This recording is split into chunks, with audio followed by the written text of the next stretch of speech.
En toda empresa, los números hablan por sí solos. En AmCham Panamá también. Una cámara binacional, la más grande del país, con Estados Unidos como su principal socio comercial.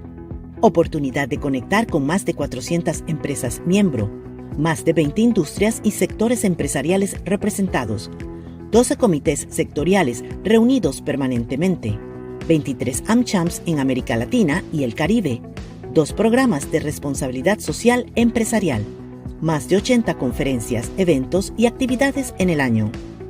Como empresa americana, es para nosotros de gran impacto pertenecer a AmCham, ya que compartimos la misma misión estratégica de promover el libre comercio y la ética empresarial. Ser miembro de AmCham brinda una serie de oportunidades para tu empresa y tus empleados. En ella podrás encontrar oportunidades para hacer networking y encontrarte con líderes empresariales y profesionales de tu sector. AmCham es una organización excelente.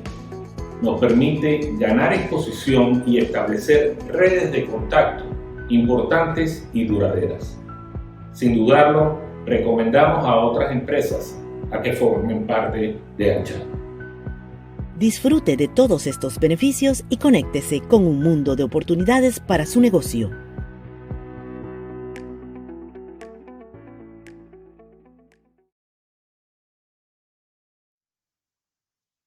Continuando con nuestra agenda, iniciaremos con el panel 2, con el tema Estrategias de atracción de inversión, modernización legislativa y tributaria, a cargo de los comités de legislación e impuestos, comercio e inversión y finanzas.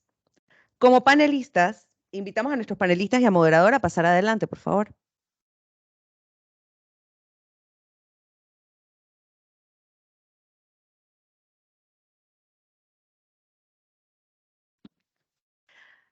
Como panelistas, tenemos a la licenciada Olga Cantillo, VPE y gerente general de la Bolsa Latinoamericana de Valores, quien nos compartirá el tema Panamá y un mercado financiero sostenible.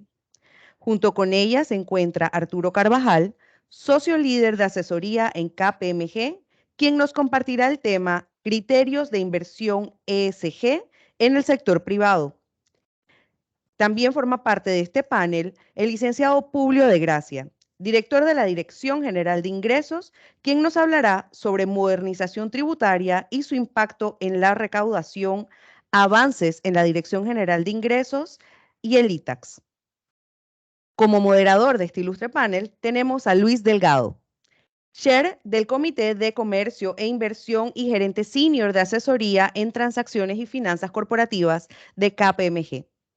Bienvenidos a todos.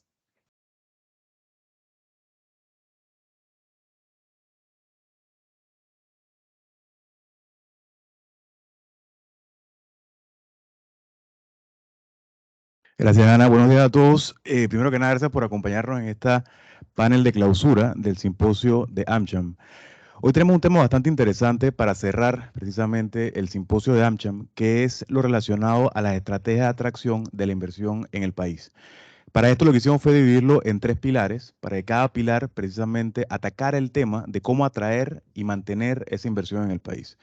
Por un lado, vamos a hablar en el primer pilar de lo que es el tema del mercado financiero, es decir, cómo las empresas se financian considerando pues el tema de sostenibilidad y demás. Segundo, el segundo pilar, quizás muy importante, el tema de cómo las empresas hacen su gestión responsables en términos medioambientales, gobernanza y social. Y quizás por último, que es por la parte del esfuerzo público, la modernización del sistema tributario con el propósito de sostener esos ingresos requeridos para poder brindarle pues, a las empresas privadas el entorno requerido. Pues para esto agradezco Olga, Arturo, Publio, muchas gracias por su tiempo, muchas gracias por estar aquí con nosotros, bienvenidos siempre a la cámara. Me gustaría damos primero la palabra a Olga, pues para que pueda darnos un poco sobre el tema del mercado financiero. Bienvenida. Muchas gracias, buenos días a todos y agradecerle a AmCham la invitación que le extiende a Latinex y que tengo el honor de representar en la mañana de hoy. Tengo una presentación que agradezco si la pueden poner, que nos va a ayudar entonces a poner en perspectiva, primero hablarles un poquito sobre aspectos claves de nuestro mercado de capitales panameño. Es un mercado regulado por la Superintendencia del Mercado de Valores. Contamos con dos autorreguladas, una de ellas la Bolsa, la otra Latin Clear, y por regulación y por ley del mercado pueden existir más de una bolsa y más de una central. En estos momentos antes contamos con ambas. También contamos con más de 250 emisores a la fecha, 8% de ellos son emisores extranjeros y algo de lo que les voy a conversar un poco más adelante. Gracias. Y tenemos 30 puestos de bolsas panameños y salvadoreños también, que forman parte de la integración, participantes del mercado por medio de la central, y tenemos un mercado integrado entre los mercados de El Salvador, de Panamá, se está incorporando ahora el mercado de Nicaragua, y tenemos un segundo modelo de corresponsalía en esta integración que incorpora a los países de la región de Centroamérica, el Caribe, y de parte del sur está Ecuador, y estamos en estos momentos trabajando tanto con Guatemala, con Costa Rica, Nicaragua, El Salvador y ahora con Colombia. Tenemos un enlace, que esto es clave para nosotros en temas de inversión extranjera, en temas de la visibilidad y la internacionalización de nuestro mercado por medio de Euroclear. Euroclear es la infraestructura de mercados de capitales más grandes que hay a nivel global, y con ellos contamos con este enlace en una primera fase para darle negociaciones a lo que son las emisiones del gobierno y cuasi gobierno en mercados internacionales, en una segunda fase que está pendiente, lo que es deuda corporativa, y una tercera, renta variable. Nuestra visión es contar con un mercado que tenga mejores prácticas y que tenga un acceso internacional. Y para ello hemos trabajado en diferentes iniciativas que nos permitan a nosotros tener esa identificación por parte del inversionista internacional en nuestro mercado, sin tener que entrar en mucho detalle en lo que es la regulación local. Es así como formamos parte de la Federación Iberoamericana de Bolsas, que agrupa a 24 mercados, y los mercados de España, de América, que es la de los mercados integrados, AXTA, que es de las centrales, el Grupo de Trabajo de Finanzas Sostenible para el Centro Financiero, que les voy a hablar más adelante, y de la Iniciativa de las Bolsas de Valores Sostenibles de la ONU, entre otros. ¿Cuál es nuestra estrategia? Convertirnos en el hub internacional del mercado de capitales para la región. Para ello trabajamos en diferentes pilares, lo que es el desarrollo del mercado local, eficiencia operativa y finanzas sostenibles, que es lo que nos trae en la mañana de hoy. Nosotros recientemente tuvimos una estructuración importante en la organización para incorporar de una forma ya más corporativa lo que es la sostenibilidad. Creamos un departamento de sostenibilidad, contamos con una vicepresidente asistente, experta en la materia, y lo que hicimos fue incorporar la sostenibilidad a nuestro propósito como empresa para poder de esta manera desarrollar social y económicamente al país. No les voy a explicar cada uno de estos temas, que son nuestros hitos y la evolución de cómo fuimos incorporando la sostenibilidad para el mercado de capitales panameño, porque me tomaría más de los 10 minutos, pero sí me gustaría que se lleven el mensaje de que esto fue trabajado con el propósito que tenemos hoy de atraer emisores a la plaza panameña, no solamente emisores locales, sino también del extranjero, para que puedan de esta manera aportar a la economía del país. Y lo hemos hecho de la mano de federaciones, adhiriéndonos a asociaciones internacionales para traer exactamente eso, los mejores estándares. No tener estándares que fueran únicamente locales, donde no pudiéramos entonces tener esa inversión extranjera. Y esto lo que nos ha permitido es tener un reconocimiento a nivel internacional del mercado de capitales panameño. Estamos trabajando en proyectos muy interesantes en este sentido, que no puedo comentarles mucho al respecto, pero que también, y que no era un tema que quería traer, pero sí es importante que lo mencione, es que para algunos de ellos es importante que nosotros salgamos de la lista gris de Gafi para poder darle continuidad a estos proyectos y de esta manera contar con más emisores de los que tenemos a la fecha. Voy a hablarles más adelante de la contribución que hacemos a los ODS. Parte de ellos es algo de lo que hemos logrado en los diferentes hitos, siendo el último de ellos que fuimos reconocidos por Mi Ambiente como una de las 50, en realidad fueron un total de 56, pero en las 50 empresas panameñas con el compromiso de ser carbono neutral al 2050. En ese sentido, ya nosotros veníamos trabajando en diferentes iniciativas para el tema de la atención del medio ambiente, y eso fue lo que nos permitió formar parte de estas organizaciones y seguir trabajando para certificarnos.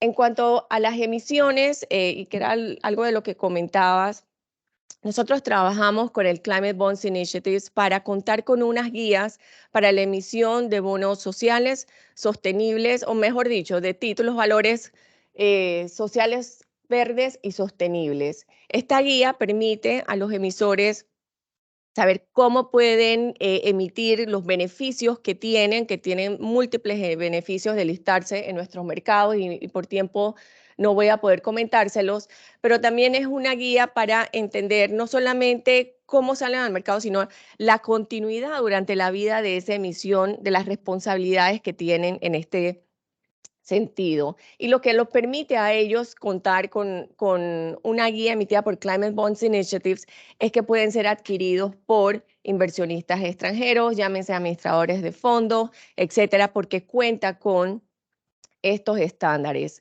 El año antepasado, no, el año antepasado, lanzamos nuestra guía para la divulgación voluntaria en factores ASG, de lo que es ambientales, sociales y de gobierno corporativo. Esto fue gracias al BidInvest, con estándares nuevamente internacionales de GRI y SASB, y hemos estado trabajando durante el 2022 en lo que fue la promoción con los emisores de cómo hacer esta reportería.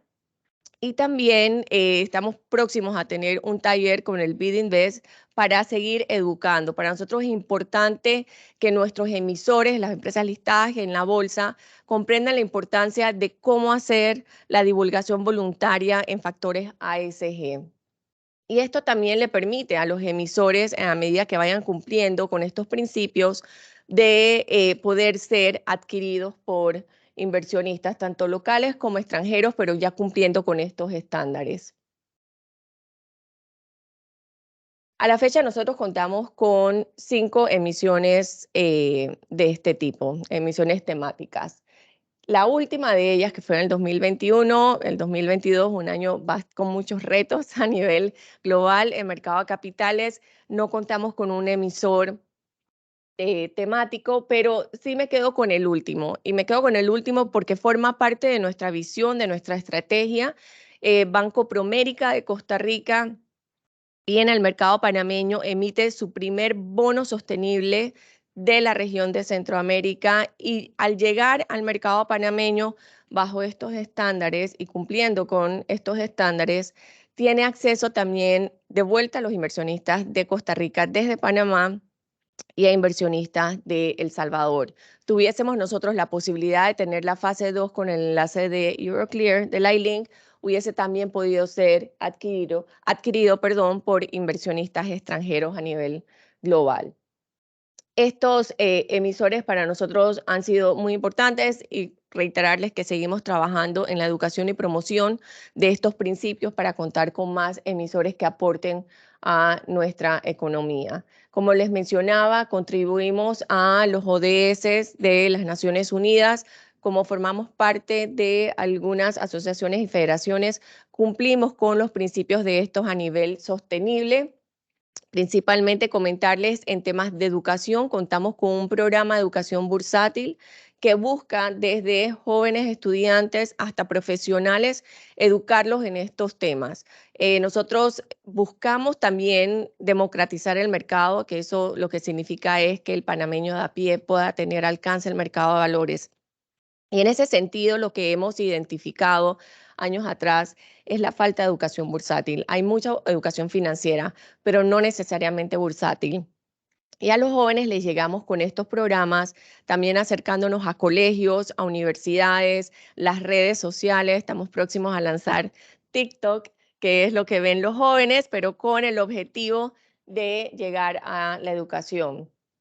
Otro ODS al cual estamos altamente comprometidos es al ODS 5 y viene desde nuestras raíces. A nivel de gobierno corporativo, contamos con participación activa de mujeres en nuestras juntas directivas, en nuestros comités como miembros externos a nivel del equipo ejecutivo del grupo, y lo promocionamos también apoyando a fundaciones que promuevan esto a nivel de niñas y de mujeres, dándoles el empoderamiento que requieren, entre algunos de los otros ODS que nosotros atendemos. Pero me gustaría pasar al grupo de finanzas sostenibles, porque esto ya toca al sector, al centro financiero. Este grupo de trabajo de finanzas sostenibles lo creamos a nivel del sector público y el sector privado por una iniciativa de ONU, Medio Ambiente.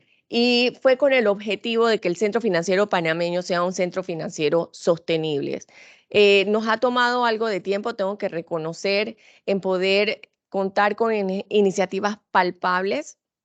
Algunas de ellas, y la más importante, es que Panamá cuente con una taxonomía como país. Es algo que hoy en día está atendiendo mi ambiente y que también apoyamos en esta gestión. Para nosotros es importante esto porque nos permite tener un referente como país en temas de sostenibilidad para la taxonomía y que pueda fácilmente entenderse cuáles son los targets de Panamá en este sentido y el centro financiero acoplarse al mismo. Entonces, es algo en lo que seguimos trabajando.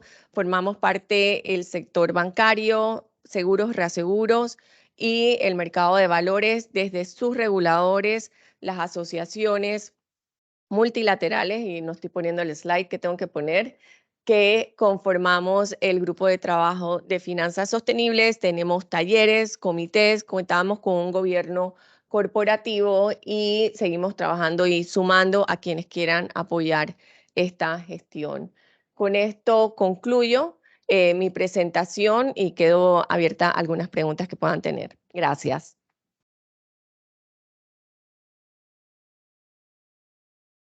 Gracias, Jorge, por compartirnos la información. Sí, precisamente es interesante ver cómo se innova en la bolsa, ahora entrando a TikTok, ¿no? Cosa que uno no creería, mira cómo está hoy en día, ¿no? Me alegro mucho. Mira, precisamente el tema de financiamiento sostenible, ¿no? O bonos temáticos, quizás fue la apertura para que empresas, sector privado, de repente empezar a pensar, me toca ser más responsable en las externalidades, en el sentido de con el medio ambiente, con la parte social, con la parte de gobernanza, ¿no? Entonces, ya ahora pasa de ser no solamente el tema de emisión, sino cómo yo, mi gestión interna de la compañía, le aplico esos criterios que, bueno, llamados ESG en inglés, ASG en español. Entonces, Arturo, de repente te paso la palabra para que nos pueda comentar un poquito sobre lo que es el término ese de ESG en el sector privado, ¿no? Gracias. ¿Permites? ¿Puedes poner el...? Ahora sí. Buenos días a todos. Encantado de escuchar a Olga de todo lo que ha manifestado en materia de lo que todo el tema sostenibilidad. Definitivamente, Panamá está viviendo hoy en día una transformación muy importante. Ya los empresarios, por un lado de las corporaciones comerciales y también los banqueros, ya están con mucho interés qué significa el ASG o el ESG para mi negocio. ¿Cómo implica esto cambios a mi negocio? Y esto implica una transformación, diría, de la industria, de toda la economía. ¿Esto qué significa en el fondo? El pensamiento de los inversores, y muy bien lo dijo Olga, ya está cambiando. Y eso implica que no es solo retorno, retorno, retorno, sino es cómo una inversión afecta ciertos criterios, y esos criterios son ambientales, cómo afecta esto a los temas sociales y cómo afecta esto a los temas de gobierno. Y una de las cosas que me ha llamado e impactado fundamentalmente en estos días es un concepto donde el impacto en las inversiones, donde los inversores están trabajando hoy en día, no es el retorno final, sino es cuál es mi contribución de una inversión a la sostenibilidad en los ambientes sociales y el ambiente ambiental. Originalmente, todo esto estaba apuntado al mundo climático y el tema del carbón, pero hoy en día ya se está orientando al mundo social, al tema humano, al ser humano, al ambiente, a la sociedad, y eso va acompañado con la G, que es el tema de gobernanza. Y la gobernanza no es otra cosa que transparencia, cero corrupción y manejo de la igualdad y equidad. Y ahí es donde entra el gobierno corporativo. Dado eso, ustedes pueden ver, esto es un material muy extenso, eso lo voy a compartir a ustedes. Estamos en estos días a distribuir una encuesta global del ESG o la ESG y que incorpora a Panamá y incorpora toda Latinoamérica e incorpora el mundo desarrollado. Todavía falta mucho que hacer. Sin embargo, hay un 96% que todas las empresas ya están hablando de lo que es sostenibilidad. Pero también hay que tener cuidado de no hablar de responsabilidad social. Esto es mucho más que la responsabilidad social. Porque el tema de ESG está inmerso e implícito en la comunidad, en la sociedad nuestra y en el mundo de la economía nuestra. Entonces, esto va mucho más allá. Y en ese sentido, las pérdidas de biodiversidad, las pérdidas de la biodiversidad son temas que las compañías ya están reportando, pero me llama la atención que es menos de la mitad de ellas. Estamos hablando del mundo de las 250 compañías más grandes del mundo. ¿Qué quiere decir esta lámina? Que hay mucho que hacer todavía. Bastante que hacer y trabajar sobre esto. Y Frank me hablaba recién, y esto, ¿cómo se traduce en la práctica? ¿Cómo se implementa? Y eso es un poco lo que nosotros les voy a comentar ahora rápidamente en los minutos que nos quedan. ESG ha transformado todo y el mundo ya no es lo mismo. Y el COVID aceleró el proceso y la pandemia aceleró el proceso de todos estos cambios. Dado eso, tenemos 3 líneas que tenemos que tener cuidado: el ambiente, el tema social y la gobernanza.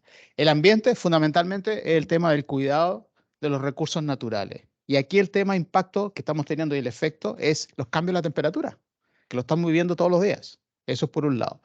Y el otro tema social es la equidad y el respeto por el ser humano y el tema de género, que es muy importante y lo comentó Olga recién. Y hay un índice de los ESG en las bolsas públicas que es el tema de la igualdad de género. Y es un índice que los inversores se fijan bastante, igual caso que el tema de los directores independientes. Entonces, eso hay que seguir trabajando en ello. Y un tema social también que es importante es, y que a mí me ha impactado, es la esclavitud infantil. Que hay empresas todavía en este mundo que utilizan la esclavitud infantil y eso está totalmente vetado. Es lo que le llamamos las empresas marrones. Y las empresas marrones significan que están afectando lo que es el ambiente ASG y generando daño, que no es otra cosa. Y en gobernanza, uno de los temas que quiero resaltar es lo que se llama el tema de la cero corrupción. Desafortunadamente, la cultura de la corrupción está intrínseca en nuestro ser humano. En Latinoamérica, con mayor razón, más que otros países. Y es un tema que tenemos que trabajar. Y por ende, la G, para mí, por ahora, porque esto está evolucionando, va a ser algo que va a desarrollarse a través del tiempo, pero esto quiere una transformación mental y cultural del ser humano para poder atacar la famosa G, para que realmente sea el tema gobernanza transparente, equidad, con reportería también de lo que es resultados. No quiero detenerme mucho en lo que es el contexto de riesgos globales. Lo que hay preocupación hoy en día son lo que es riesgos naturales sobre el ambiente, fundamentalmente, pero el tema social ya es un tema importante, fundamentalmente con el trato al ser humano y por ende también la igualdad de género y muy importante ahí la sobrevivencia de las personas, de tener una vida respetable, quiero decir, y eso va a lo que Olga acaba de decir. Los famosos Objetivos de Desarrollo Sostenible, los famosos 17 principios. Y en eso tenemos que estar alineando siempre la ESG o ESG con las ODS. ¿Cuáles son algunas iniciativas de las Naciones Unidas que están para Latinoamérica? Y se lo acabo de mencionar, el tema de hambre cero, la igualdad de género la reducción de desigualdades, agua limpia y saneamiento, algo que suena como algo obvio, pero no es tan obvio. Y Panamá lo está viviendo. Hay sectores de la ciudad que tenemos ese problema, que no está, que hay que salir de la ciudad. Y el tema fin a la pobreza. Entonces, en estos temas, a mí en lo personal, lo ideal aquí es la combinación del ambiente, pero fijarnos muy bien con el tema de los riesgos sociales, que es lo que está detrás, que es lo que va a traer la contribución final. En materia de sostenibilidad y rendimiento, Olga lo ha explicado muy bien, las empresas o los fondos, los administradores de fondos, los bancos que se meten al tema de ESG, la rentabilidad lejos se va a subir. Porque los inversores premian al que está en el ambiente ESG. Ya en los mercados internacionales desarrollados en Europa, ya los mercados bursátiles apremian a lo que está en ESG y todos los retornos de indicadores de las inversiones así lo indican, como están acá. ¿Okay? Ahora, ¿qué importante? Lo que hemos hablado de las principales estrategias, y esto lo acabamos de sacar en el 2021 KPMG. ¿Qué es lo importante? La integración de sostenibilidad como estrategia del 52%, es lo que yo acabo de decir. Social, ambiental, gobernanza. Esa es la integración total. La segunda, el famoso screening negativo, que no es otra cosa que son lo que no quiero estar. Entonces, eso es muy importante, que es un 50%. Y otro tema importante que no estamos acostumbrados nosotros, que son la participación de los accionistas en las decisiones de las inversiones. Y eso hoy en día ya hay un 31% donde la junta de accionistas tienen voz a través de sus derechos de acciones en las compañías a nivel del gobierno corporativo, si vamos o no vamos con una inversión. Antes no era así. Entonces, ese es un cambio importante y ese es un 31%. Y está también el impacto en las inversiones, que es lo que acabo de explicar también, del que no todo es el resultado neto en términos de la rentabilidad pura, fría de una tasa de interés, sino es el impacto de resultado, cómo genero factores positivos en lo social y en el ambiente de esas inversiones. ¿Ok? Y por último, las inversiones temáticas, como que es la menos mirada por la estrategia, porque eso es un poquito por las tendencias de la industria. Pero aquí queremos quedarnos ¿con cuál? Con la integración de sostenibilidad. Eso es muy importante. Creo que me salí. Ahí está, perdón. Hay paquetes de inversiones, que no quiero detenerme mucho, pero hay productos en base, ¿dónde están enfocados los inversionistas en términos de la parte ambiental? Productos a la base de plantas, las deforestaciones, las soluciones de ahorro energético, los empaques innovadores, muy importante, y la gestión de residuos, la basura. Desde el punto de vista de la S, la vivienda accesible, que es importante, y también el tema de lo que es la atención médica, que es algo como derechos básicos del ser humano. Y por ende también la diversidad, que son los paquetes en los cuales los inversores, a través de los fondos de inversión y también de las prácticas de emisiones privadas, están apuntando. Entonces, ¿por dónde vamos? Comprometerse, por un lado, hacia lo que es el carbono cero, pero muy importante lo que es la desinvertir en compañías marrones. ¿Qué es eso en la cabeza? Marrones son los que afectan negativamente a todo lo que hemos comentado entre Olga y yo.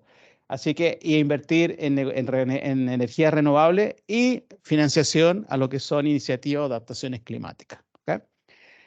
Por otro lado, sector financiero, lo comentamos. ¿Cuáles son hoy no hay estándares fijos o estándares para todo el mundo por igual? Sin embargo, hay dos estándares que se basan toda esta iniciativa de ESG, que son, Olga lo mencionó, el SASB y el GRI. El SASB es para los inversores y miran todos los impactos de materialidad en el mundo de las inversiones desde el punto de vista financiero, y el GRI está apuntado a estándares para todo lo que se vean afectados desde el punto de vista social, ambiental y gobernanza. Lo que llaman los gringos el everyone, para todo.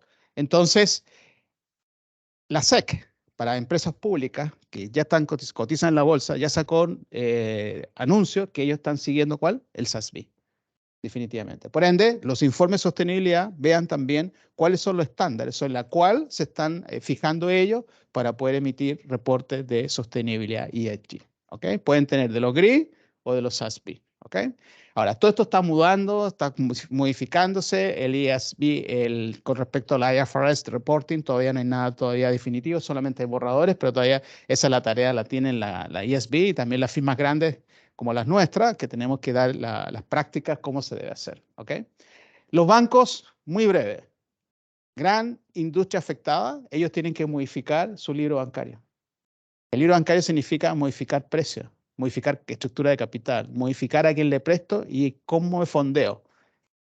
No hay de otra forma. Y eso implica bancos que están reformulando todo su modelo de negocio. Y Olga lo dijo bien, hay que definir las taxonomías de riesgos en materia de ESG. Y los riesgos son financieros y no financieros asociados a las 3 letras. Así que eso es un mundo muy, muy cambiante, que hoy día lo están viviendo. Los reportes ESG, nada más les dejo esto. Hay una serie de reportes que están publicados en las bolsas públicas con respecto a porcentaje de mujeres en la junta de accionistas, el factor que representa la continuidad del CEO a cargo de las entidades, eso es continuidad y estabilidad gerencial, el tema de la calificación de divulgación ESG, el tema del quiz score de gobernabilidad, etc. Y eso está público, eso está en Bloomberg. Y uno no puede estar detrás de ellos. Por otro lado, en Latinoamérica ya hay un avance importante, sin embargo, todavía tenemos mucho amarillo y también rojo. Esto debería ser verde, verde oscuro. Todavía tenemos verdes muchos claritos. Eso significa que todavía nos falta mucho por hacer de estas compañías, como por ejemplo Enel Generación, Banco de Vivienda, Bancolombia, Banco de la Argentina, Banco Santander, México y así, así. Creo que se va a pagar. Bueno, y así hay más, hay que poner ahí, aceptar.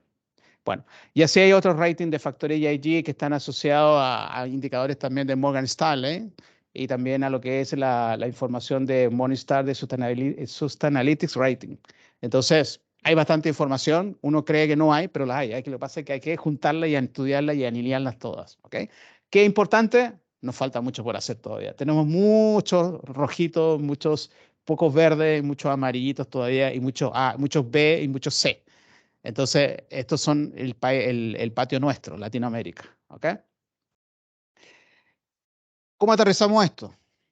Lo primero que nuestra recomendación es, tienen que hacerse un diagnóstico. Primero hay que hacer un benchmark. ¿Dónde estoy yo parado? ¿Con quién? Eso es lo más importante.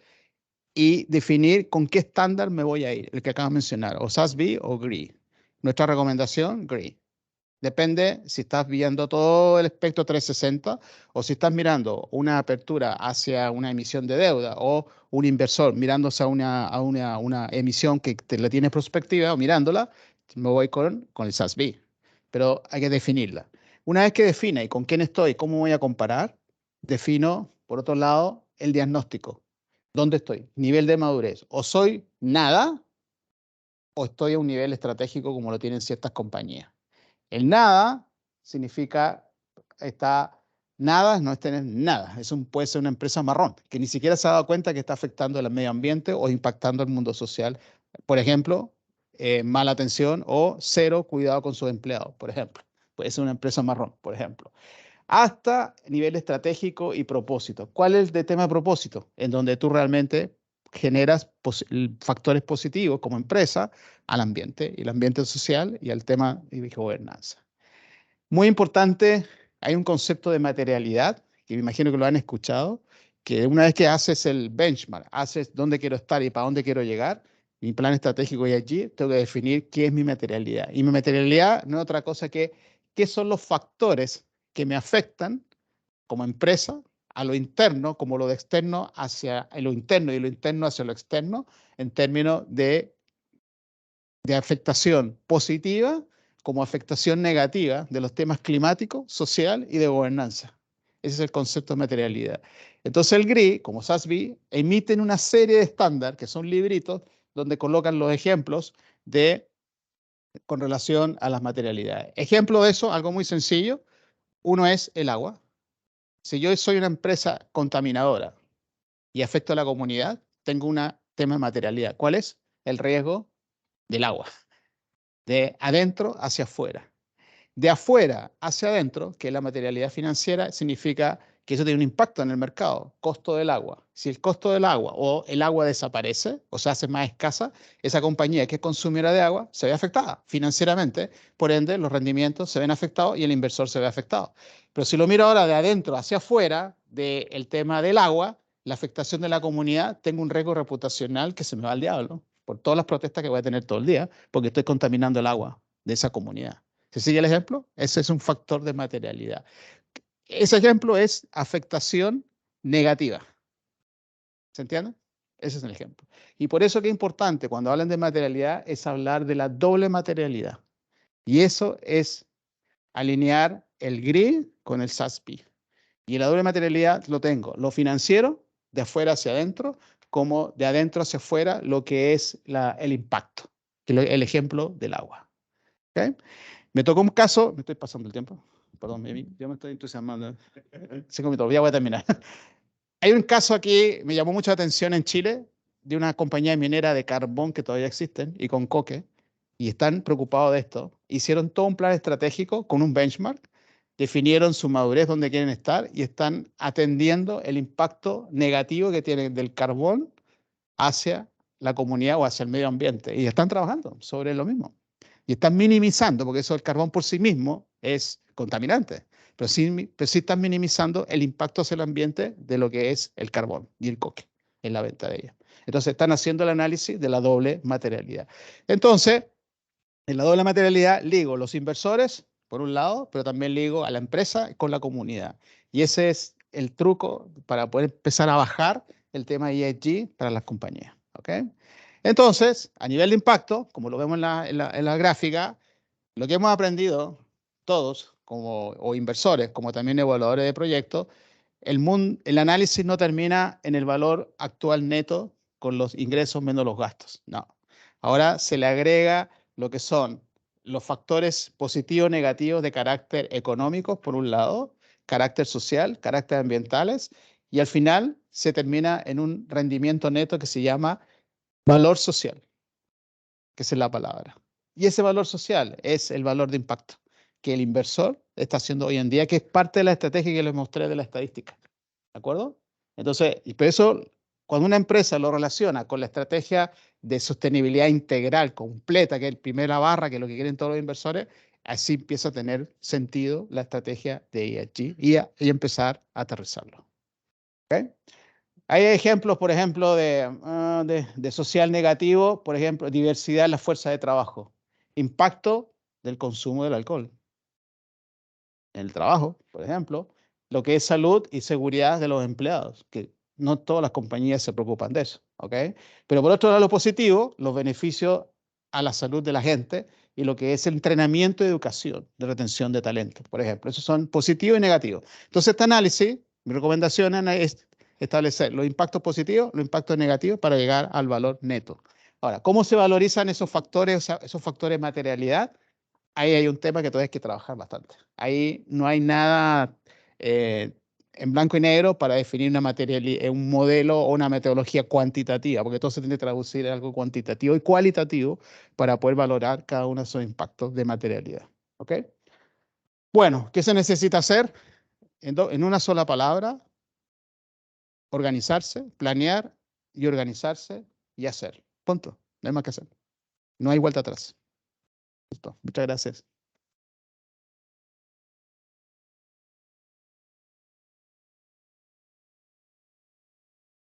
Gracias, Arturo. Olga, sabemos que tenías un compromiso a las 11. Agradecemos mucho que nos hayas acompañado aquí con la membresía y también con los expositores. Y bueno, creo que las preguntas, luego haremos una segunda vuelta de reuniones para hacértelas. No sé si quieres hacer, exacto, unas conclusiones. Por el compromiso que tengo a las 11 de la mañana, al que ya obviamente voy un poquito tarde, cambiamos el orden de las presentaciones, donde obviamente aquí Arturo debió haber ido de primero para entonces poder aterrizar a lo que es el mercado de valores. Yo lo único que quería era y agradecerles nuevamente la invitación en cerrar con algo importante de lo que hacía mención Arturo y que forma parte de cómo nosotros hemos tenido la trayectoria dentro de la bolsa precisamente para ese aporte que damos a la economía del país, que poder tener los cimientos para que los emisores vengan, para que los inversionistas lleguen. Lo que mencionaba Arturo de más allá de las cifras financieras y todo lo adicional que hoy en día es voluntario y va a venir ahora regulatorio para aquellas empresas que están como mínimo listadas. El otro día escuchaba un término de greenwashing y greenwashing es que te haces la evaluación pero no la haces pública.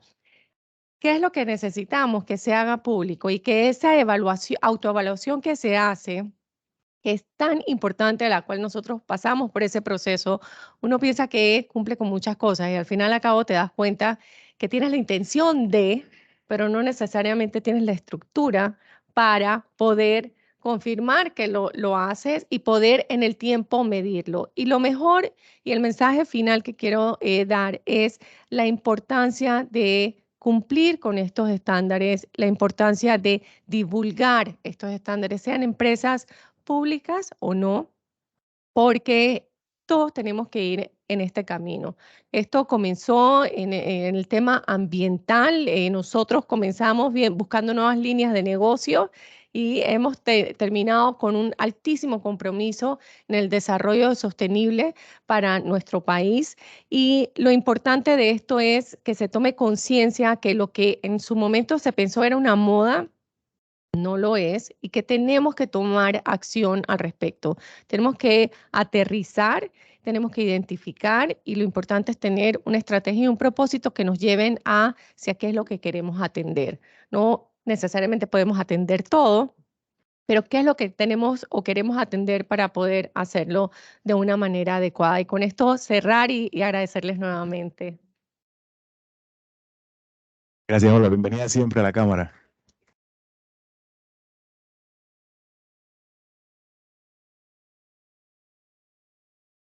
Bueno, para nosotros es un orgullo contar en la mesa de expositores con lo que es la parte pública, sector público, en este caso específicamente la Dirección Nacional de Ingresos, General de Ingresos, por medio pues de Tipublio, ¿no? El tema de atraer la inversión no solamente es vender al país, ese es quizás el primer paso, sino más bien cuando esa empresa llega, poder hacer un aseguramiento del ingreso estatal con el propósito que ese ingreso estatal logre desarrollar el plan que anualmente los gobiernos establecen. Pero asegurar el ingreso no es únicamente decirle a las empresas paguen, sino de una manera innovadora, modernizar el sistema tributario con el propósito de facilitar ese aseguramiento del ingreso. Julio, bienvenido a la Cámara. Eres un amigo de la Cámara, particularmente de los comités de legislación, de comercio e inversión, de finanzas. Bienvenido y me gustaría pasarte la palabra para que nos comentes un poco sobre esa modernización que ha tenido el sistema tributario pues, en este periodo quinquenal, ¿no? Gracias, Luis, y gracias por la oportunidad que le dan a la DGI de participar, al Ministerio de Economía y Finanzas y obviamente al Gobierno Nacional. Creemos que estos espacios son muy importantes, que los funcionarios que estamos hoy en la cosa pública estemos permanentemente en esa conversación y es lo que hemos tratado de llevar aquí en la Dirección General de Ingresos. Y como sé que los temas de impuestos a nadie le gusta, trataré de ser bastante rápido, ¿no? Aquí. La agenda, pequeña introducción, avances de la DGI, programa de apoyo a la transformación digital, componentes del programa, hitos de la administración y lo que está muy de moda, la factura electrónica. Miren, al final, cuando yo cuando he tenido oportunidad de viajar y hablar de Panamá, siempre hay que hablar bien de Panamá. Tenemos nuestros problemas, tenemos nuestros debates, pero ya suficiente temas internacionales ya tenemos donde estamos un poquito señalados de manera justa o injusta, pero estamos señalados. Entonces tratamos de recordar lo que somos nosotros, ¿no? Un país, casualmente con el tema del carbono, líder en el mundo, con una geografía pequeña pero grande en su biodiversidad, con gente buena, humilde y un país que crece gracias a empresas como las de ustedes, que ayudan a que los ingresos de la República de Panamá puedan obtenerse y utilizarse en el bienestar de todos los panameños y panameñas y de los residentes aquí en Panamá.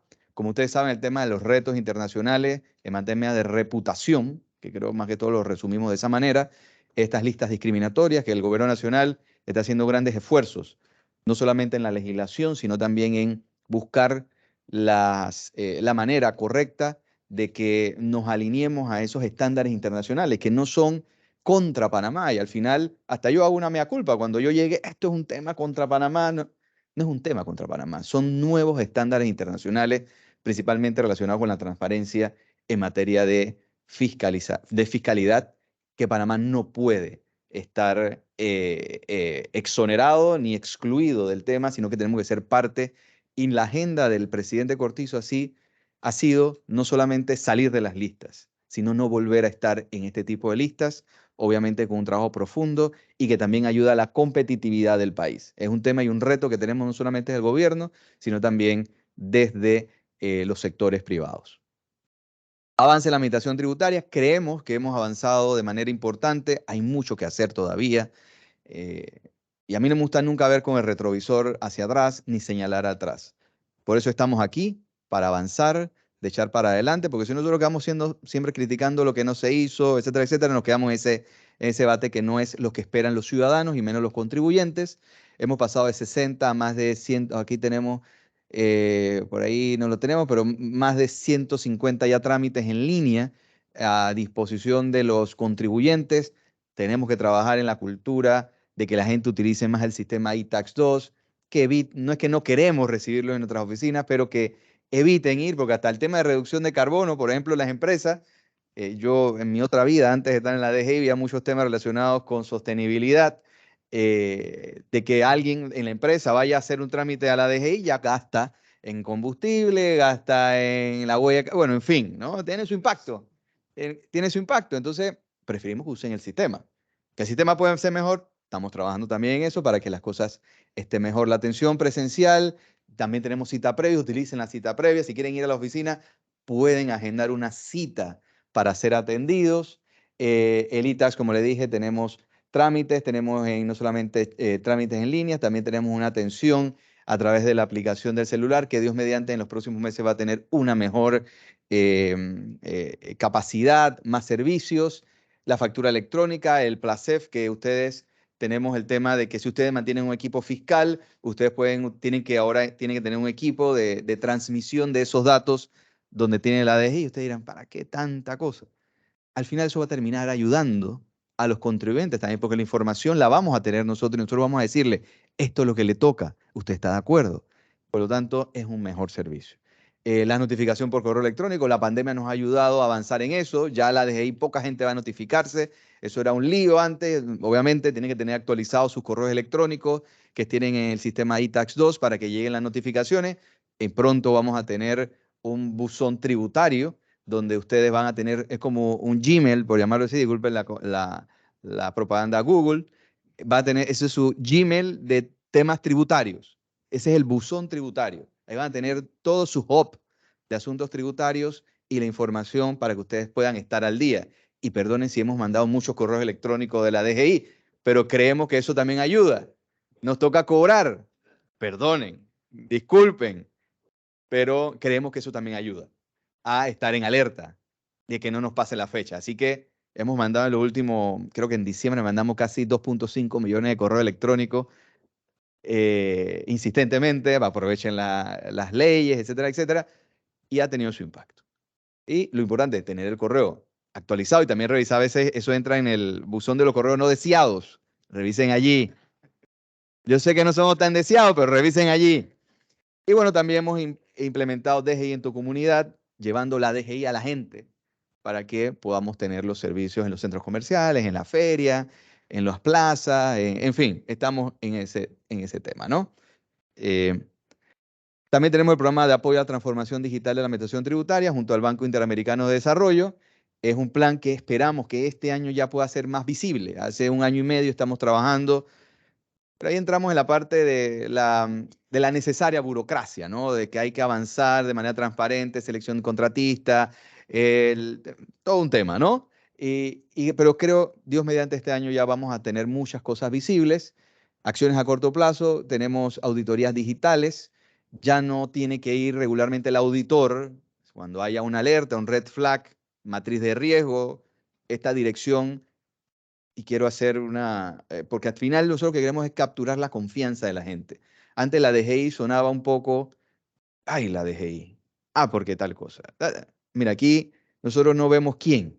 Cuando nos sale una información digital, ahí vamos, porque es nuestra tarea, pero no sabemos ni miramos a quién le corresponde, porque esa no es la tarea. Nosotros tenemos que ver donde haya riesgos para entonces actuar. Entonces las auditorías digitales nos han ayudado a ver con la información que está en el ITAX temas que requieren una profundización y que se acerque el contribuyente para que pueda ser atendido. La factura electrónica seguimos el proceso porque las cosas positivas hay que seguirlas.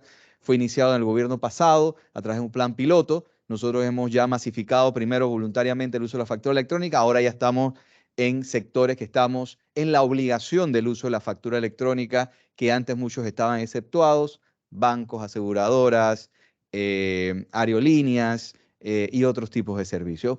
Me preguntarán, oye, ¿qué pasa con los profesionales? Estamos tratando primero de sensibilizar, porque había una cultura de que, yo no pago ITBMS, yo no tengo que entregar facturas. No, todos tenemos que documentar y entregar facturas y recibir las facturas.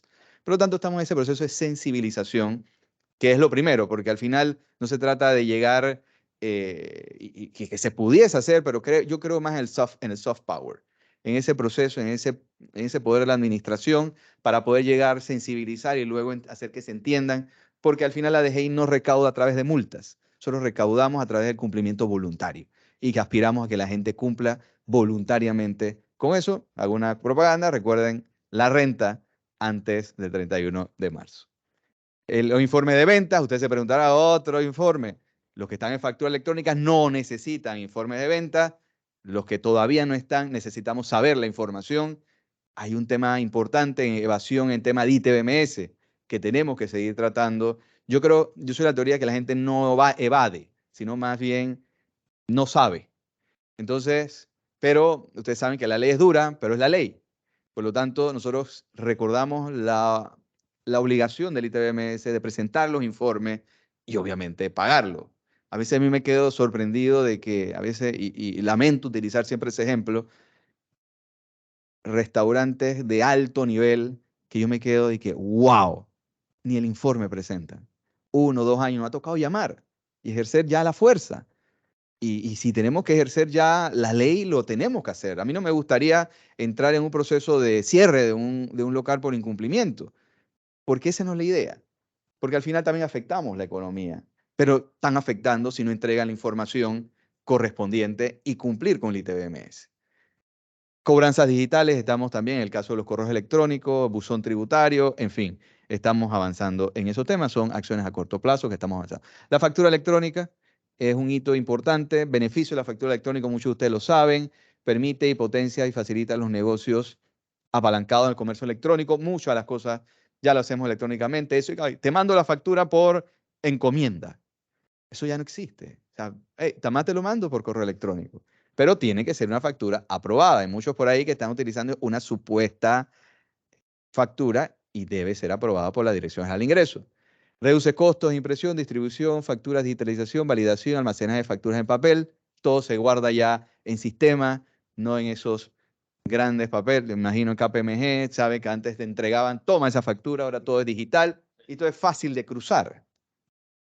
Disminuye la competencia desleal, facilita la detección de facturas falsas, incrementa la posibilidad de automatizaciones, cálculo de impuestos, reducción de costos. En un futuro queremos, como le adelanté, mandarle las declaraciones llenas ya. Esas son declaraciones prerellenadas donde usted solamente pone clic. Ojo, eso no significa que el contador tiene que desaparecer o vaya a desaparecer. Tienen que tener un contador, principalmente las grandes empresas. Eso es parte de los servicios, así como los abogados. No voy a utilizar un mal necesario, pero somos necesarios como profesionales.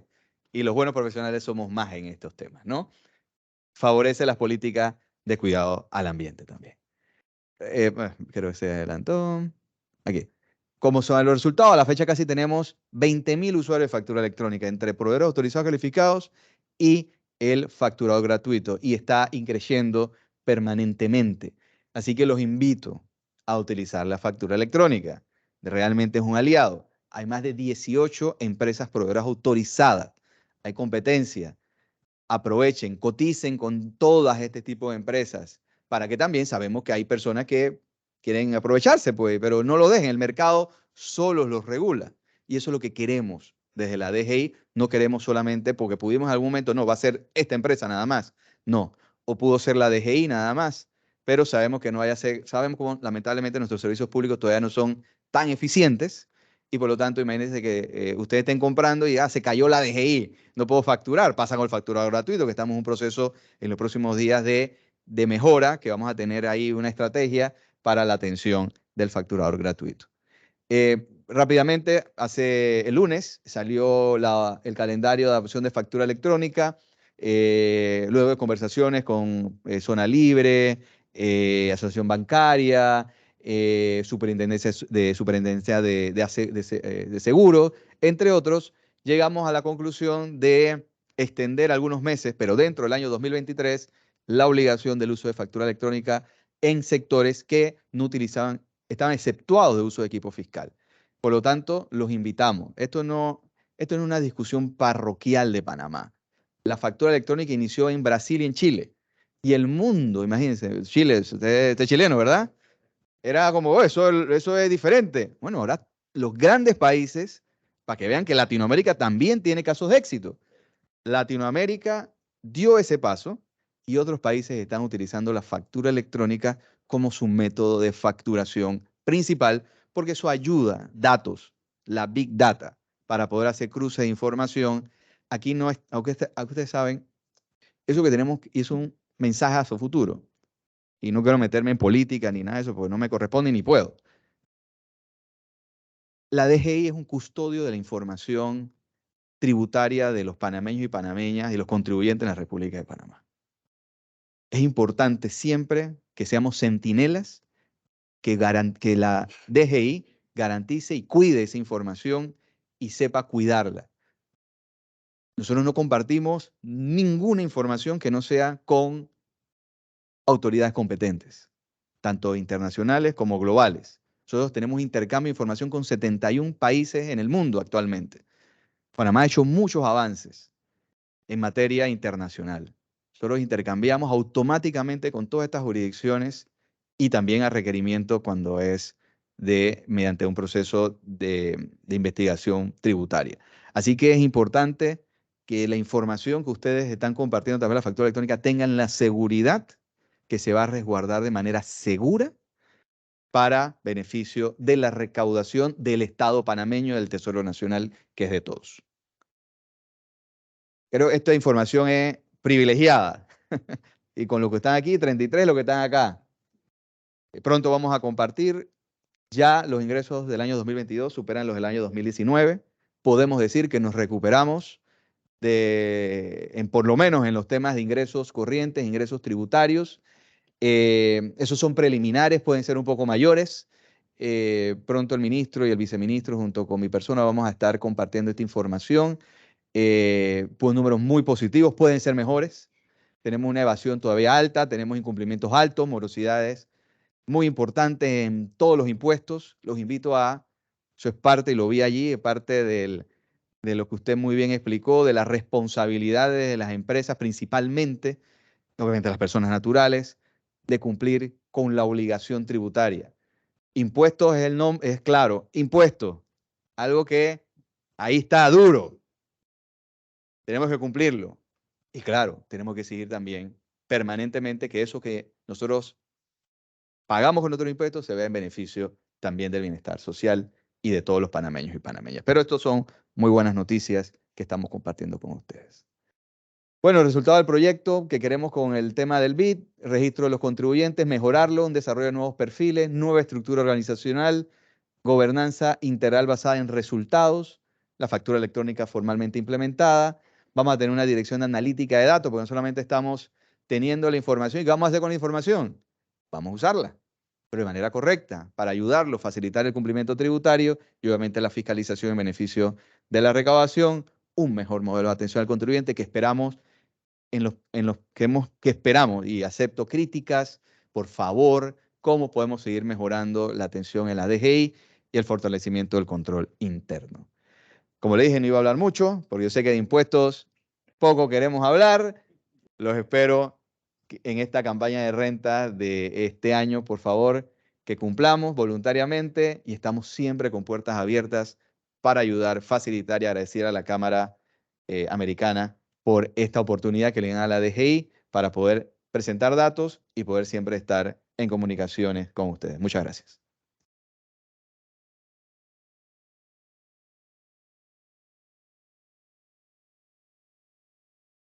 Gracias, Julio, por compartirnos la información. Ahora abriendo el panel de preguntas y respuestas, aquí me han escrito un par, vamos a irla compartiendo, quizás dividiéndola en los dos pilares que tenemos aquí ahorita mismo, ¿no? Uno la parte tributaria y otro la parte de inversión en criterios de ESG. Empiezo con la parte tributaria. Fíjate, inicialmente, cuando tú veías de repente antes de pandemia, vamos a hablar 18, 2019, cuando tú pasabas por la DGI, quizás en ciertas fechas, veías un volumen de gente impresionante. Hoy en día todavía se ve, pero en menor cantidad. Y cuando tú como usuario del sistema tributario ves la modernización que está teniendo la DGI, por ejemplo, un e-tax ahora mucho más, tú mismo puedes hacer uso de la plataforma para propósito de cumplir con tus obligaciones, así como también hacer los pagos por vía tarjeta de crédito y demás. Entonces, me llamó la atención cómo tú visualmente observas esa diferencia. Coméntame un poco qué otras estrategias de modernización han ocurrido precisamente para que el contribuyente se sienta en la disponibilidad de poder tener todos sus procesos de una manera más eficiente. Mira, primero partiendo del hecho de que tenemos que hablar más de impuestos. Eso es cultura tributaria. Como bien dijo Olga, el tema de la educación. Aquí no nos enseñan a cumplir nuestras obligaciones tributarias. En las escuelas poco o nada hablamos. Entonces es un tema que primero hemos buscado la manera de hablar más, de estar más en los medios, de utilizar las redes sociales para hablar del tema. La gente se acerca y cuando ve, oye, yo no sabía que tenía que pagar esto. El tema de los inmuebles. Pasa de que obviamente la promotora te vende eso y allá sálvate quien pueda, tú encárgate de tus temas. Registro público, ya, mi casa, ya. Pero se me olvida que tengo que ir a NATI. Lamentablemente debería ser, y esperamos dejar ese legado, de que la información de registro viaja a la NATI y luego a la DGI. La interoperabilidad de los sistemas, que con la AIG estamos trabajando de dejar eso. Entonces la gente llega, oye, no, que no declaró mi mejora, no he hecho tal cosa y no puedo vender y se me cayó la venta. Y llegan con el problema a la DGI. Entonces el problema es la DGI. Impuestos. ¿Por qué me cobran esto y no lo veo reflejado? Entonces ya llega un debate social, político, etcétera, etcétera. Entonces hemos tratado de hablar utilizando las redes, utilizando webinars y los invitamos a escuchar. Y nuevamente, no es que queramos que la gente no vaya a la oficina, nos que encanta atender, pero que usen el sistema. Y también estamos buscando los procesos pronto en nuestras oficinas. Vamos a tener, hágalo por usted mismo nuevamente, enseñar a las personas. Van a haber casos que vamos a tener que decirle a la persona, si usted no lo hace por sistema, no lo va a poder hacer. Va a ser un poquito duro en principio, porque la gente todavía va a llegar, deme un país salvo. Oye, pero ese país salvo lo puede sacar en línea. Pero nos toca atender, no podemos decirle, váyase. Entonces, es un tema de ordenar la casa, que esperamos ordenar, que no es un tema fácil. Y es por eso que está el tema del tema de la DGI, porque a veces te has encontrado con RUC triplicados, ni duplicados, triplicados. Entonces, si no tienes un registro único contribuyente ordenado, real, no podemos también hacer muchas cosas. Entonces, todo es un proceso que va avanzando y que esperamos este año tener avances importantes, utilizar más el app, en fin, la tecnología va a ser más fácil en favor de los contribuyentes y esperamos no dejar 150, sino más de 200 trámites en línea y que sea el 0.01% que tenga la necesidad de ir a la oficina. Te adelanto pronto, principalmente a los grandes contribuyentes, ya tenemos la oficina de grandes contribuyentes, que es una DGI pequeña para los 300 grandes contribuyentes y la gente, oye, ¿por qué? Porque son los que representan el 60 y tanto % de la recaudación y necesitamos facilitar el cumplimiento. Es una estrategia que estamos trabajando con el Fondo Monetario Internacional. Dios mediante también la oficina de Panamá va a salir de la DGI, va a estar en una oficina aparte, la Administración Provincial de Panamá, para darle un mejor servicio y también les adelanto la ansiada mudanza de la oficina de la DGI con mayores espacios. Primero Dios, esperamos tenerlo por lo menos en el Q3 de este año ya formalmente mudados. Gracias, Julio. Fíjate, casualmente me hacía una pregunta. Lo de grandes contribuyentes, ¿ese proyecto de qué trata? Ok. Nuevamente, no es un tema parroquial de Panamá, no es que Panamá, sino que nosotros estamos utilizando buenas prácticas de otros países. En Panamá hay 300 con 320, 300 y tantos contribuyentes que representan entre un 58 y un 67% de la recaudación del país. Entonces, cuando llegan, nosotros no podemos, y nuevamente, no se trata de discriminar, sino que nosotros tenemos que tener estrategia para recaudar. Estos grandes contribuyentes muchas veces tienen problemas de litigio, tienen años que no le atienden el tema, pues. lo queremos es facilitar. Oye, ¿qué pasó? Busquemos soluciones. ¿Qué te falta? O sea, de ser facilitadores, que esta oficina de grandes contribuyentes tenga equipos jurídicos, tenga equipos auditores, tenga equipos de atención para poder facilitar el cumplimiento tributario. Obviamente, también si tienen procesos y le decimos, oye, hemos detectado tal cosa, obviamente es un tema de mediación, un tema de, oye, está pasando eso. Bueno, si no, avanzamos, ¿no? Entonces, pero es tener esa atención con ese gran contribuyente que es pilar en la recaudación tributaria y es un proyecto que es muy interesante con el Fondo Monetario Internacional que estamos implementando y que ya a partir de este año va a tener más materialidad y visibilidad para la atención de los grandes contribuyentes. Casualmente debemos estar, si no le ha llegado a muchos contribuyentes, una atención ya de nuestro equipo de grandes contribuyentes que se le ha acercado. Qué bueno, qué bueno. Qué bueno saber que estas iniciativas existen. Julio, como sabrás, tema de facturación electrónica, ¿no? Hay varias preguntas relacionadas al tema de facturación electrónica. Cuéntame un poco sobre los retos que ha sido el tema de facturación electrónica, ¿no? Mira, cuando llegamos, el proyecto de la administración pasada, y muy importante, venía 20 y pico de empresas dentro del plan piloto, y el tema era qué íbamos a hacer. El proyecto en ese momento decía que la DGI tenía que, en esa expansión y que otros entraran, tenían que encargarse de todo el proceso. Era directo del negocio a la DGI. Pero en ese proceso de ver qué hacemos, porque si no esto iba a demorar grandes retos en infraestructura, en equipo, en atención 24/7 de la DGI, y sabemos las complejidades en el sector público. Por lo tanto, vimos en otros países que es la tendencia, creo que Chile sí tenía de directo, pero creo que ya utilizan a través de proveedores autorizados calificados, ya se hace. Entonces, nos encontramos que ese era el mejor escenario. Entonces, ¿pero qué hacíamos? Un proveedor, dos proveedores. No, decidimos abrir. Obviamente, que cumplieran con una serie de requisitos bien exigentes, obviamente de custodia de datos, de tener una fianza de cumplimiento, y encontramos ese nicho importante. Hay 18 actualmente, hay como 8 todavía en proceso de revisión, y lo que queremos es que las personas tengan esa oportunidad. Fuimos con un proceso en medio de la pandemia de masificación voluntaria, que el que quería pudiese avanzar, el facturador gratuito para las pequeñas empresas. Principalmente tenemos el reto, por ejemplo, de una fonda, que nosotros tenemos un límite de la factura electrónica que obviamente venden una chicha y no hace, por una factura, se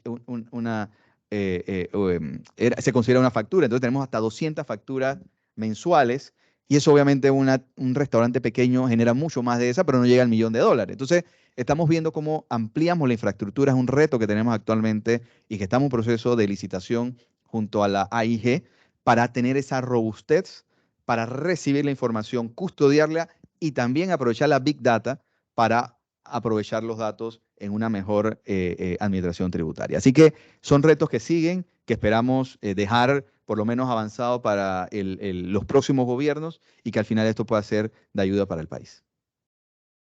Bueno, gracias, Julio. Pasando al pilar de inversión en ESG, antes de pasar el espacio para las preguntas aquí en el salón, hacen una pregunta. El tema de ESG, Arturo, el tema de ESG es un tema que se habla bastante. Sin embargo, ¿cuál es la situación en general sobre el ESG en Panamá y Centroamérica?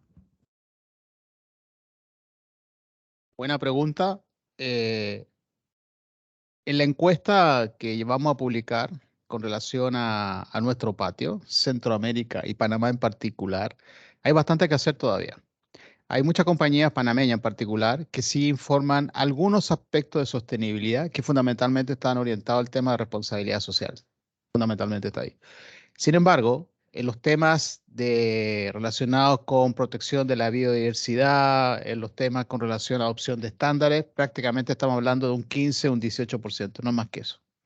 Entonces, no es nada prácticamente, nos falta mucho. ¿Cuál es el punto?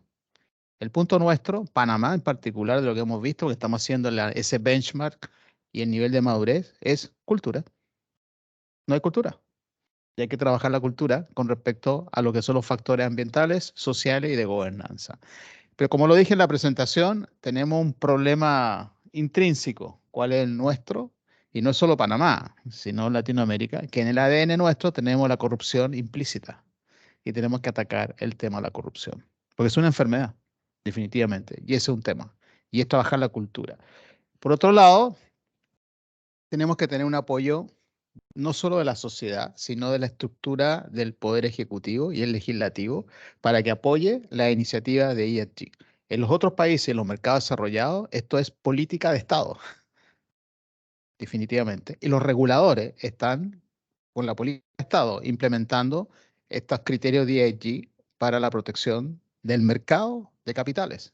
Y en el caso nuestro, vamos a estar hablando del centro financiero, no del centro bancario, el centro financiero que debemos empezar ya a adoptarlo. Por ende, como explicaba muy bien Olga, al trabajar la cultura, y lo vamos a trabajar a través de los inversores también, que es muy importante, nos ponemos con un desafío importante, clave. ¿Cuál es? La competitividad. La competitividad del centro financiero panameño necesita profundizar el mercado, y al profundizar el mercado necesita más inversores en Panamá, lo que la señora Olga lo ha dicho. Más inversores significa más flujo de capitales de entrada o de salida. Eso implica atracción de inversión extranjera, que es clave en la economía nuestra, y por ende el ESG o el ESG quedó intrínseco, tiene que estar aquí. Si no se trabaja, créanme que esto es poco a poco. Y los mismos participantes, en este llaman las partes interesadas, en inglés le llaman los stakeholders, las partes interesadas, van a sacar a las compañías que no están con ESG a través del tiempo. Que lo que no quieren ser marrones, que esa es la palabra al español. Pero eso ya es una realidad. Entonces, cultura. Cultura. Y muy bien lo que está hablando el señor Publio con relación a la parte de impuestos. La parte impositiva es uno de los temas de la G, de gobernanza, donde el factor de materialidad con respecto a un inversor es el cumplimiento de sus obligaciones tributarias, que eso es fundamental. Y eso es parte de la cultura del ESG.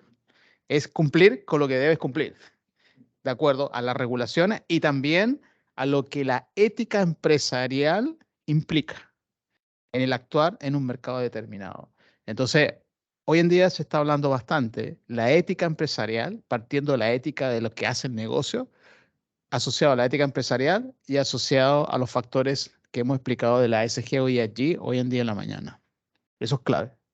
No es moda, cuidado, porque no han dicho bastante. Yo he estado en varias juntas directivas muy con inversores y participantes del mercado muy importante de Panamá y afuera, y varios directores han comentado, esto es una moda más. Puede verse como una moda más al principio, pero cuando vamos explicando y hablamos de la esclavitud infantil, eso es impactante. Entonces, ahí empezamos a ver esos temas, esclavitud infantil. Por otro lado, cuando empezamos a hablar sobre el uso del agua, y lo ponemos aquí en Panamá, el uso del agua. Tenemos problemas en el mismo barrio, aquí no es muy lejos. Eso es parte de una responsabilidad de la sociedad y de los participantes del centro de negocio de Panamá. Entonces, ahí es donde tenemos que ir. Entonces, ya no es un simple número de rentabilidad, y aquí en donde el punto es, como inversor, por un lado, por el lado de la bolsa, que es facilitador de los inversores, y por otro lado de los reguladores, esto es para que el ser humano, como sociedad, se vea beneficiado. Por eso estamos hablando de los impulsadores positivos, que van a dar un impacto a las inversiones en forma positiva para un mejor bienestar del ser humano en este país, en el mundo, mejor dicho. Eso es. Aquí tenemos una pregunta y viene del sector bancario.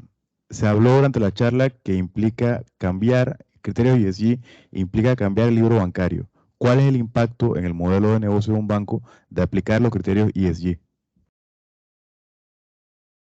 La pregunta es muy buena y podemos estar hablando, créanme, hasta la 1 de la tarde o más, porque es uno de los temas que me fascinan. El cambio en el libro bancario es definitivamente, tengo que pensar a quién le presto y bajo qué condiciones prestamos. Y por otro lado, en el mundo de los bancos, recuerden que lo que yo presto no es la plata propia del banco, sino es la plata de los depositantes. Por un lado, o también de quién me está financiando a través de emisiones de bonos que yo hago y él me compra los bonos. Entonces, y también de los accionistas. Eso implica entonces que cuando hablamos en el lado del activo, o el lado de la izquierda, que le digo yo, del balance, en donde estamos hablando de a quién le presto, yo tengo que hacer un análisis de a quién le presto, quién es, lo voy a poner bien sencillo, quién es el que está afectando negativamente el ambiente y afectando negativamente al tema social. Por ejemplo de eso, si identifico una compañía que me está contaminando los ríos, dentro de mi taxonomía de riesgo y asocio a ese cliente de ese riesgo que no lo quiero, que es lo que hablamos de los screening negativos, que no los quiero, digo, a ese ya no es mi cliente, definitivamente. Y lo saco del portafolio de mi cliente. Entonces, lo que antes yo ganaba o le prestaba a una tasa X determinada, ahora no tengo ese negocio, por ende, tengo menos flujos, y implica entonces que yo tengo que redefinir mi cartera de clientes. ¿A quién le voy a prestar? ¿Basado en qué? En la taxonomía de factores ESG, de riesgo, que el banco va a absorber o que va a aceptar. Esto implica, lo que te acabo de decir, es reescribir el librito de riesgo de un banco. Esto no es un cambiecito o meterle un capítulo más, sino es reescribir lo que en inglés le llaman el playbook de riesgo del banco. Y eso implica cambiar el modelo de negocio del banco, definitivamente su estrategia. Eso es por un lado del lado del activo. Por el lado del pasivo, los depositantes, créanme que todavía más, y sobre todo los inversores de bonos, se van a preguntar, ¿y este banco a quién le presta? Y si le está prestando a un cliente con un proyecto que me está afectando una comunidad indígena, o me está afectando la contaminación de río, o apoya o le da ni nada en tener niños como empleados, ese depositante, la reacción, si él es ESG, es retirar los dineros de ese banco. Y si eso ocurre, empieza la cadena de otro, y hace un retiro total con ese banco. ¿Qué pasa con ese banco? Quiebra, porque no tiene fondos públicos de dónde captar.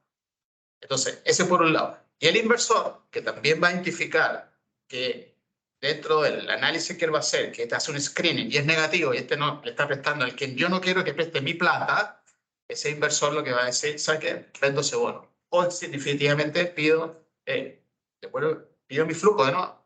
No estás cumpliendo lo que yo necesito o vendo. Ya no soy más fondista o fondeador de ese banco.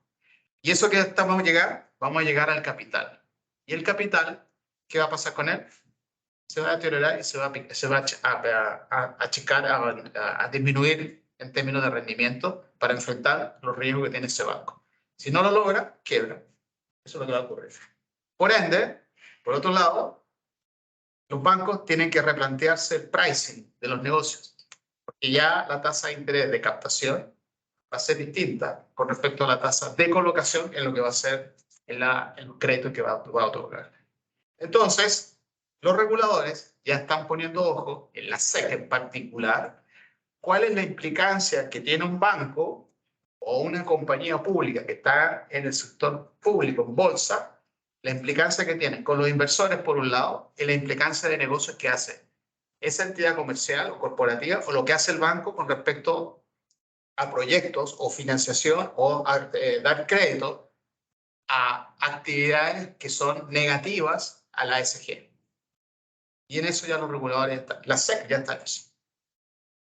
Entonces, ¿qué implica todo esto? Es, como lo indiqué recién, replantearse el libro bancario.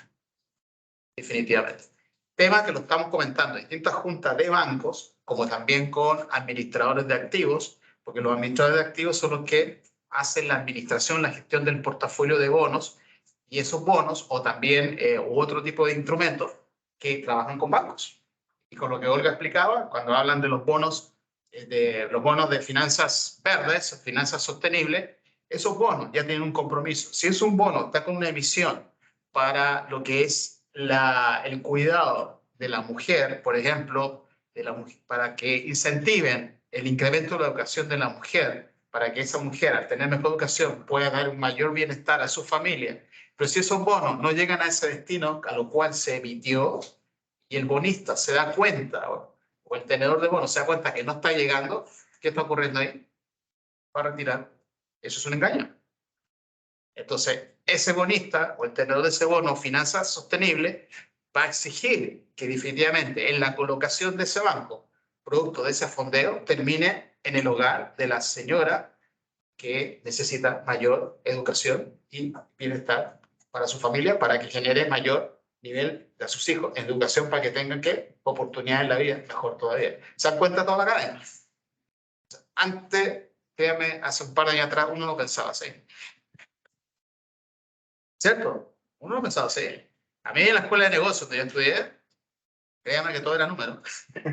Ingresos menos los gastos, más otros temas, la tasa de descuento, saca este número. ¿Cuánto es la TIR? La tasa interna de retorno, da o no da de acuerdo a tu apetito. Sí, listo, da. Listo, invierte. Hoy día no es así. Hoy día hay que pensar, ¿afectaciones positivas o afectaciones negativas? A la economía, al mundo social y al mundo ambiental, como también a lo que corresponde a la gobernanza. Y dentro de eso está los impuestos. Muy bien. Gracias. Ahora el espacio, sí, adelante. Una pregunta dirigida a Julio.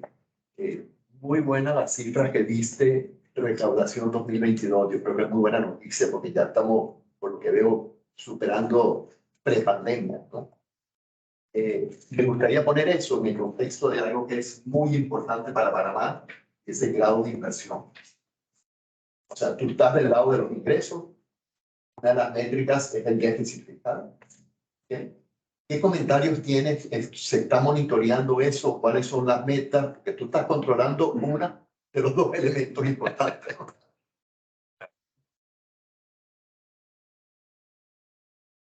Sí, definitivamente cuando vienen las calificadoras, viene el fondo, vienen todos estos, el banco, nos preguntan cómo van los ingresos y cómo vas a hacer para lograr. El año pasado fue bastante difícil. Teníamos casi 1.500 millones más que teníamos que lograr. Nosotros, ¿qué vamos a hacer? Casi, yo creo que lo logramos. Ya no nos dimos cuenta, pero gracias a los contribuyentes realmente. Este año muy difícil también, un reto, no quiero decir, es un reto importante. Nosotros hicimos un presupuesto junto al Ministerio de Economía y Finanzas, que somos parte, y nos preguntan, ¿está la mina dentro? La mina no está dentro del presupuesto, así que cualquier acuerdo, primero Dios, va a ser un adicional. Así que imagínense lo que pudiésemos tener en este año 2023 si podemos llegar a, como hemos hablado con el presidente, un acuerdo justo. Entonces, eso es importante mencionarlo. Obviamente, nos dicen, usted no habla de los ingresos, hacemos la tarea ahí de llegar a lo que dijimos que vamos a lograr el presupuesto. Evidentemente, Panamá está todavía muy por debajo de lo que debería recaudar. Dos temas importantes, el tema de las excepciones, las exoneraciones, que hay que revisarlas. Hay muchas excepciones, exoneraciones, beneficios. Desde mi punto de vista, yo hablo, esta parte lo hablo yo, y cuando a mí me preguntan, oye, ¿qué hacemos? Es que tenemos que ir quizás algunas que ya no son tan necesarias. Yo creo que ninguna inversión o ninguna empresa debe sostenerse por el beneficio, porque si se le quita el beneficio, entonces se cae la empresa o el negocio, y no debería ser. Entonces, y las excepciones deberían ser temporales. Aquí tenemos beneficios y soluciones para toda la vida y no debería ser así. Entonces, eso nos lo pregunta mucho la calificadora. Oye, tienes mucho beneficio, ¿qué vas a hacer? Ahora viene el acuerdo global del 15% que deben pagar las multinacionales. ¿Cómo lo vamos a hacer? ¿Cómo vamos a traer eso? Panamá no debe venderse como un país con una política fiscal de cero impuestos, porque ya no es así. Es más, yo creo que todos deberíamos cumplir con una obligación mínima. Pero bueno, ese es un debate político que se debe dar, obviamente, con diferentes actores. Y otro, el tema de la evasión. Definitivamente la evasión lo hemos visto, 3.000 millones de dólares que puede encerrarse. Nosotros ya un poquito desagregando, ahí se mete mucho el tema de algunos beneficios que no deberían considerarse evasión, pero estamos en una política también fuerte con el tema de la evasión fiscal para demostrar, cuando nos la calificadora dice, ¿qué estás haciendo para eso? Hemos avanzado en ese tema. Pero el tema del déficit, usted tiene, mira, el país ha sido un poquito injusto, y el ministro Alexander es un tipo tan estoico que no le hace caso a ese llamado. Creo que su historia lo habla claramente. Hemos tenido la dificultad en tiempo difícil, pero yo le voy a asegurar que el ministro Alexander va a dejar un déficit muy, muy cercano a lo que nosotros aspirábamos al inicio del gobierno. Solo estamos ahorrando ya. Tenemos que seguir ahorrando, no depender de la deuda, recordando que la deuda que nosotros adquirimos era para salvar vidas. Es injusto cuando se dice, y se lo digo con mucha contundencia, oye, nos endeudamos más.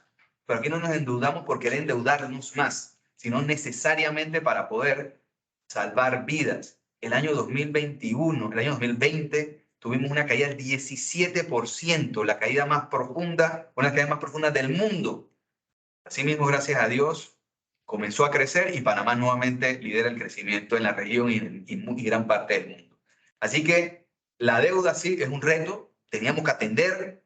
Si no se preguntan qué pasó con Estados Unidos en la Primera Guerra, en la Segunda Guerra Mundial, Europa, tuvieron que endeudarse para poder combatir el fenómeno lamentablemente ideológico, político en su momento. Tenemos que esta vez defendernos de como dice el presidente, algo invisible que asesinaba gente, como es el virus del COVID-19 y una pandemia. Así que hay que ver siempre el contexto.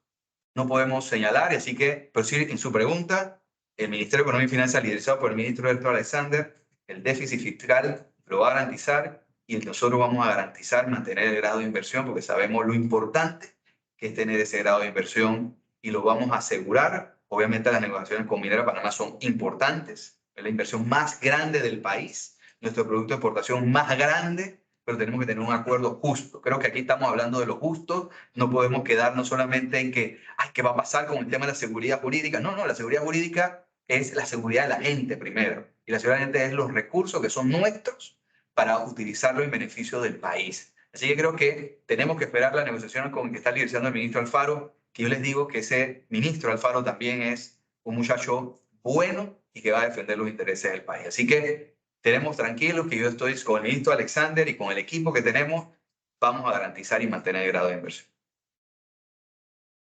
Julio, ¿alguna pregunta adicional en el pleno? Un comentario más que pregunta, quizá un poco trivial y confuso, porque en el buen humor, la vida.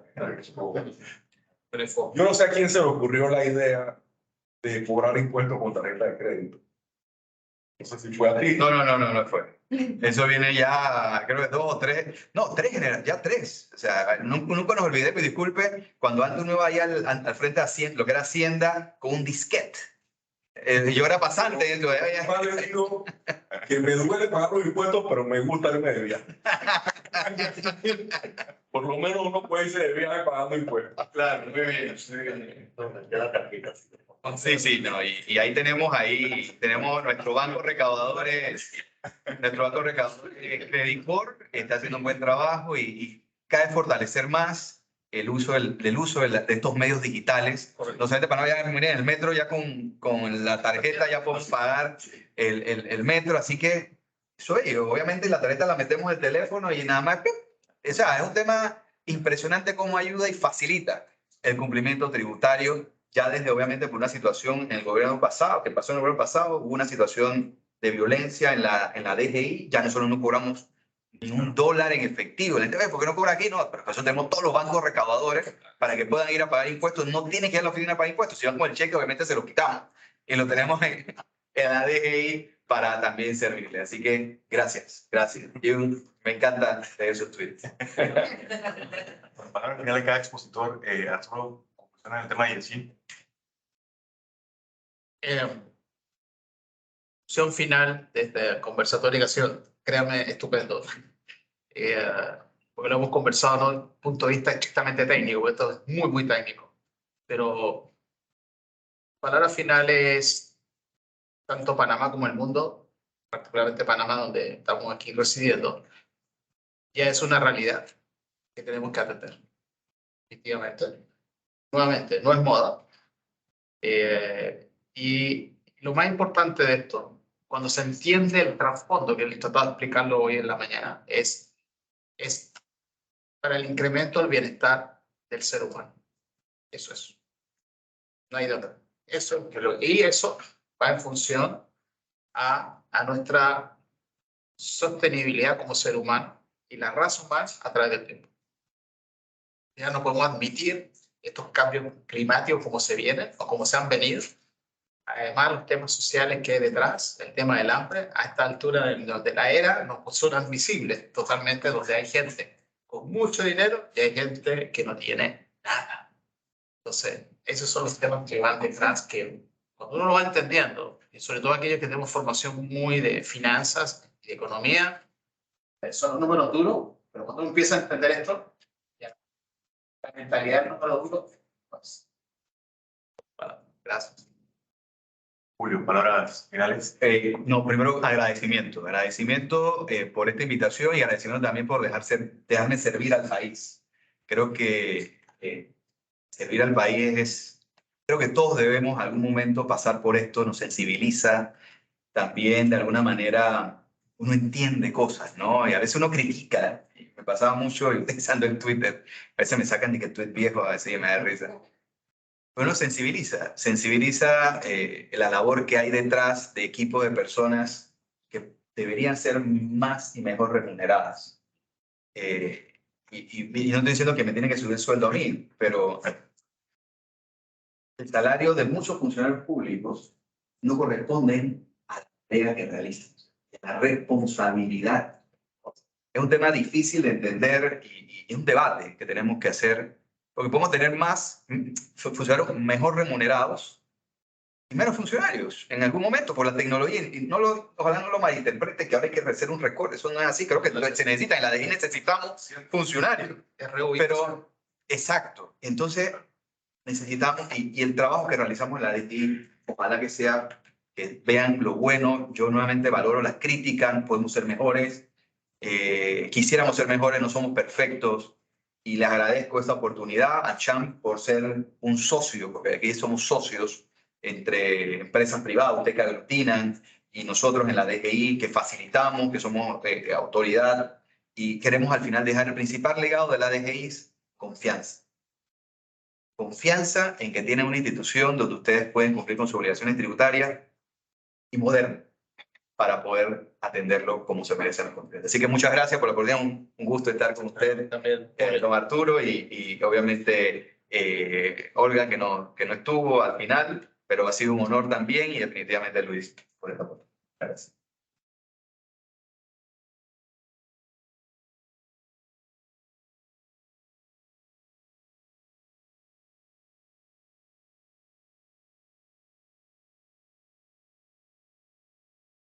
Muchísimas gracias, excelente panel. Muchísimas gracias a todos. En nombre de AmCham Panamá, reiteramos el agradecimiento por su asistencia y compañía a los que pudieron acompañarnos de forma presencial, a los que nos están viendo de forma virtual. Que tengan un excelente día. Gracias.